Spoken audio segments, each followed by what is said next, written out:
Ramai orang salah faham. Mereka ingat rumah tangga bahagia datang dari gaji besar, rumah besar, kereta besar. Tapi tahu tak, ramai orang tidur dalam banglo, tapi jiwanya sepi. Pacik dah tengok banyak rumah tangga. Luar nampak molek, tapi dalam kosong.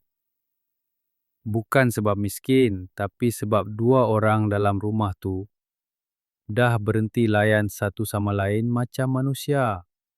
Kita sangka cukup kalau bagi duit dapur. Tapi isteri tu bukan akaun bank.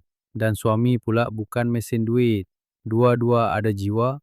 Kalau satu tak boleh sambut, yang satu lagi akan tawar hati.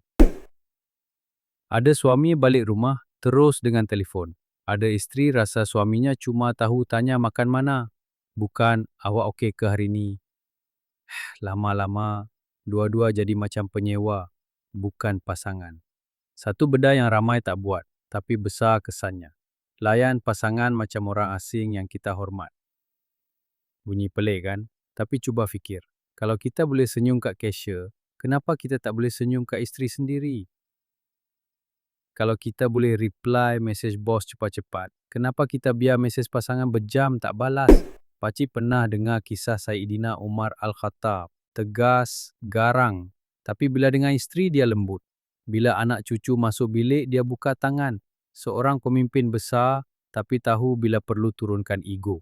Zaman sekarang ramai nak jadi king dalam rumah. Tapi lupa, raja yang baik bukan yang ditakuti, tapi yang disayangi. Kalau nak rumah tangga bahagia, tak perlu tunggu gaji naik.